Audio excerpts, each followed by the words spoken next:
Hello, welcome to the next video. In this video, we will discuss the types of the locality of reference. So, what are the types of the locality of reference? There are the two types of the locality of reference. One is the temporal locality of reference, and another one is the spatial locality of reference. So, in the temporal locality of reference, recently executed instructions are likely to be executed again very soon. It means जो instruction आपने अभी अभी execute की है उसकी possibility है कि वो इंस्ट्रक्शन दोबारा से बहुत जल्दी एग्जीक्यूट होगी. जैसे कि आपका सपोज एक लूप है, दैट इज़ फोर लूप. इसके अंदर कुछ इंस्ट्रक्शन है, इंस्ट्रक्शन 1 एंड इंस्ट्रक्शन 2. अभी अभी सीपीयू ने इंस्ट्रक्शन 1 को एग्जीक्यूट किया है, इसीलिए ये इंस्ट्रक्शन वो कैश मेमोरी में ले आया. फिर उसने इंस्ट्रक्शन 2 को एग्जीक्यूट किया, इसलिए इसको भी वो कैश मेमोरी में ले आया. Then again it will execute the instruction 1 and instruction 2, then again instruction 1 and again instruction 2.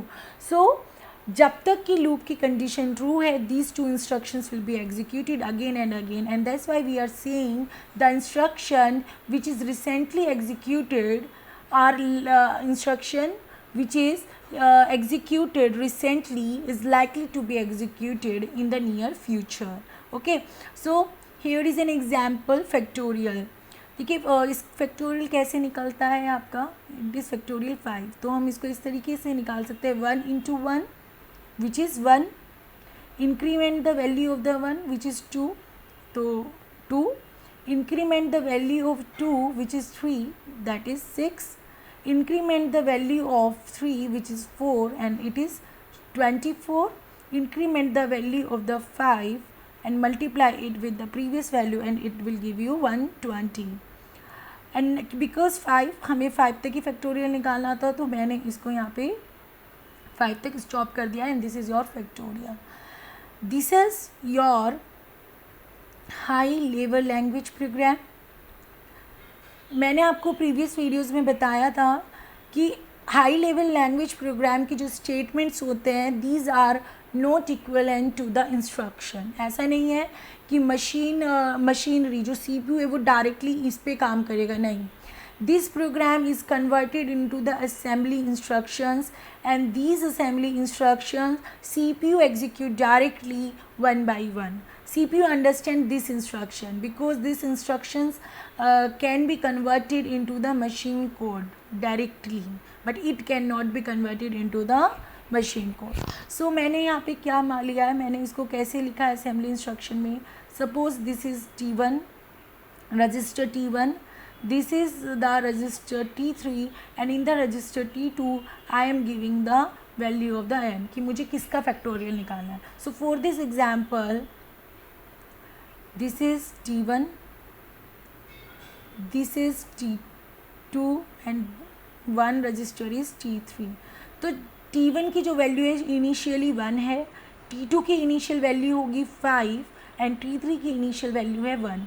अगर हम यहाँ पे देखें, हम क्या कर रहे हैं, T1 और T3 को मल्टीप्लाई कर रहे हैं, फिर T3 को इंक्रीमेंट करते जा रहे हैं. और कब तक इंक्रीमेंट करते हैं, जब तक कि T3 की वैल्यू T2 के इक्वल नहीं हो जाती है. और जैसे T3 की वैल्यू T2 के इक्वल होती है, we stop the loop.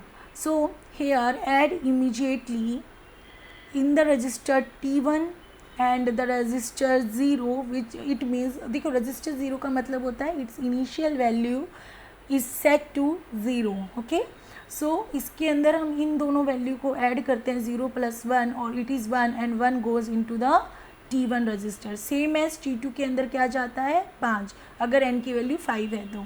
T3 के अंदर भी क्या जाएगा 1. मल्टीप्लाई करेंगे T1 एंड T3 को and put the result into the T1, add immediately T3 और 1. T3 के अंदर हम 1 को ऐड कर रहे हैं. अभी मैंने आपको बताया T3 की वैल्यू को हम इंक्रीमेंट करते चले जाएंगे और तब तक इंक्रीमेंट करेंगे जब तक इसकी वैल्यू T2 के इक्वल ना हो जाए. सो सेट, इसका जो मतलब होता है, इसका मतलब ये है set T4 0 if T3 is greater than T2. अगर T3 की वैल्यू T2 के इक्वल है तो T4 को हम 0 कर देंगे एंड इसका जो मतलब है branch if T4 is not equal to 0, अगर T4 की वैल्यू 0 के इक्वल नहीं है तो हम लूप को कंटिन्यूस ही चलाते रहेंगे, मतलब कि ब्रांच कर देंगे कहाँ पर, लूप पर, तो वापस लूप चलता रहेगा। तो अगर अभी हम देखें, पहले ये इंस्ट्रक्शन एग्जीक्यूट हो रही है, फिर ये, then this instruction and then this instruction, तो these instructions are repeatedly executed by the CPU. So this is the temporal locality. So you bring these instructions into the cache memory because recently accessed instruction can be executed in the near future. So this is all about the temporal locality. Now the second one is the spatial locality. So what is the spatial locality? Instructions residing closely to a recently executed instruction are likely to be executed soon. देखो इसके अंदर मैं आपको example देती हूँ। वैसे तो जो हमारा प्रीवियस एग्जांपल था उसके अंदर आपको याद होगा 4 इंस्ट्रक्शन थी, इंस्ट्रक्शन 2, इंस्ट्रक्शन 3 एंड इंस्ट्रक्शन 4। तो हम ऐसे भी कह सकते हैं, अगर इंस्ट्रक्शन 2 आपका अभी अभी एग्जीक्यूट हुई है तो बहुत ज़्यादा चांस है कि इंस्ट्रक्शन 1 भी एग्जीक्यूट होगी, इंस्ट्रक्शन 3 भी और इंस्ट्रक्शन 4 भी। इसीलिए हम क्या करते हैं, पूरे के पूरे ब्लॉक को ही कैश मेमोरी में ले आते हैं ताकि जो इंस्ट्रक्शन इसके नियर बाई है वो भी एग्जीक्यूट हो जाए। अभी मैं आपको आगे बताऊंगी कि ब्लॉक क्या होता है, तो don't worry about what is block, अभी हम आगे यही पढ़ने वाले हैं। तो जब भी मेन मेमोरी में CPU किसी भी इंस्ट्रक्शन को एक्सेस करता है तो केवल वो ही इंस्ट्रक्शन कैश मेमोरी में नहीं लाई जाती है, बल्कि पूरा का पूरा जो ब्लॉक है वो मेन कैश मेमोरी में लाया जाता है, so that the instruction near by the currently executed instruction can be fetched in the near by future, and वो भी बहुत कम स्पीड में, क्योंकि कैश की जो एक्सेस टाइम है वो बहुत ज़्यादा कम है। Another example is accessing the element of the array. देखिए कोई एरे है जिसके अंदर 5 एलिमेंट्स हैं। देखिए मैं तो सिर्फ 5 एलिमेंट्स ले रही हूँ, जनरली कोई भी आपका लार्ज प्रोग्राम होता है, कोई भी एप्लीकेशन होती है तो उसके अंदर केवल 5 एलिमेंट्स नहीं होते हैं, बल्कि बहुत ज़्यादा एलिमेंट्स होते हैं। अब सपोज कि एक क्लास के अंदर कितने स्टूडेंट्स हैं, 100 स्टूडेंट्स हैं, तो the array will be of the 100 students, you know, it is a big one. अगर हम पूरे कॉलेज की बात करें तो एक एरे बहुत ज़्यादा होगी, कम से कम 2000 एलिमेंट्स, ठीक है।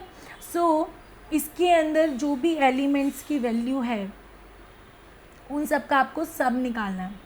सो सपोज उसके अंदर एक लूप है जिसके अंदर आप सम निकाल रहे हो, so first you are executing this, first you are accessing this element, then this element, then this, इस तरीके से आप एलिमेंट्स को एग्जीक्यूट करते जा रहे हो। तो you are accessing the these elements again and again, so it's better to copy the entire array into the cache memory so that the CPU can access the data elements in a very less time. Okay, so here is the element, it is the finding the sum of all the elements of an array.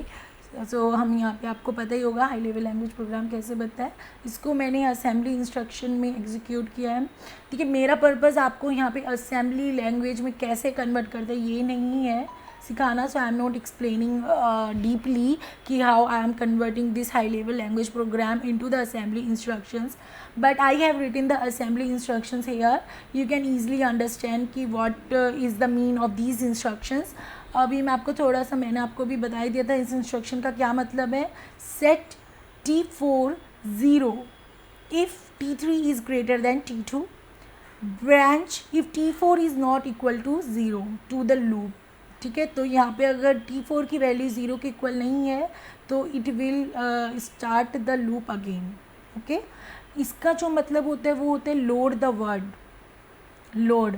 So memory से मतलब कि array से एक word को load किया जाएगा into the register T8 और T5 is the memory location. ठीक है, अभी I think it's all clear to you. Subtraction, it is the subtraction. T1 की वैल्यू T1 में से ही माइनस की जा रही है. इस इंस्ट्रक्शन का मतलब होता है ऐड इमीडिएटली. अगर एक रजिस्टर है और उसके अंदर आप एक वैल्यू दे रहे हो ऐड करने के लिए, तो अब हम ऐड इमीडिएटली इंस्ट्रक्शन यूज़ करते हैं. सो इस ज़ीरो एक ऐसा रजिस्टर है जिसकी वैल्यू ऑलरेडी ज़ीरो सेट है. इसके अंदर आप एक डेसिमल वैल्यू n है जो कि ऐड करते हो और वो T2 में स्टोर करा देते हो. ठीक है, सो मैंने आपको बता दिया है कि इन सब इंस्ट्रक्शंस का क्या मतलब है और आप इसको बाद में देख सकते हो. सो आप यहाँ देख सकते हो कि जो एरे के एलिमेंट्स हैं उनको हम बार बार ले रहे हैं, बार बार एक्सेस कर रहे हैं. So performance of the CPU, या हम कह सकते हैं how to improve the total memory access time, या how to improve the average memory access time. So performance can be improved by copying the entire array into the cache memory. This is the spatial locality. So because of the temporal and spatial locality, we bring the entire block into the cache memory so that the instruction which is executed currently can be executed the instruction which is currently executed can be accessed in nearby future, and the instructions which are nearby the currently executed instruction can be executed in nearby future. Okay, so thank you.